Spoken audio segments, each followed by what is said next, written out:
FASTRADA by Anonymous. By the side of the beautiful doorway leading into the cloisters of the cathedral at Mainz stands, worked into the wall, a fragment of the tomb of FASTRADA, the fourth wife of the mighty monarch Charlemagne according to some authorities, the third according to others. FASTRADA figures in the following tradition related by the author of the rhyming chronicle.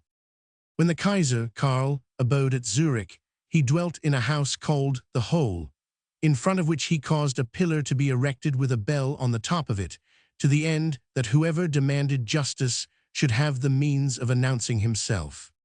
One day, as he sat at dinner in his house, he heard the bell ring and sent out his servants to bring the claimant before him, but they could find no one. A second and a third time the bell rang, but no human being was still to be seen. At length the Kaiser himself went forth, and he found a large serpent, which had twined itself round the shaft of the pillar, and was then in the very act of pulling the bell rope. PG 101, "This is God's will," said the monarch. "Let the brute be brought before me. I may deny justice to none of God's creatures, man or beast." The serpent was accordingly ushered into the imperial presence, and the Kaiser spoke to it as he would to one of his own kind, gravely asking what it required. The reptile made a most courteous reverence to Charlemagne and signed in its dumb way for him to follow. He did so accordingly, accompanied by his court, and the creature led them on to the water's edge, to the shores of the lake, where it had its nest. Arrived there, the Kaiser soon saw the cause of the serpent seeking him, for its nest, which was full of eggs, was occupied by a hideous toad of monstrous proportions. "Let the toad be flung into the fire," said the monarch solemnly, "and let the serpent have possession of its nest restored to it." This sentence was carried at once into execution. The toad was burnt, and the serpent placed in possession. Charlemagne and his court then returned to the palace.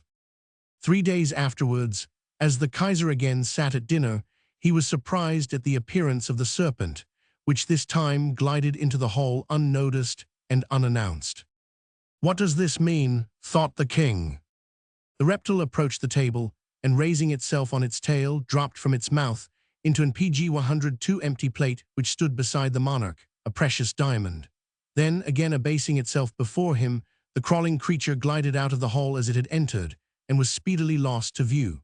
This diamond the monarch caused to be set in a costly chased ring of the richest gold, and he then presented the trinket to his fair wife, the much-beloved FASTRADA. Now this stone had the virtue of attraction, and whoso received it from another, so long as they wore it, received also the intensest love of that individual. It was thus with FASTRADA, for no sooner did she place the ring on her finger than the attachment of Charlemagne, great before, no longer knew any bounds. In fact, his love was more like madness than any sane passion. But though this talisman had full power over love, it had no power over death, and the mighty monarch was soon to experience that nothing may avert the fiat of destiny.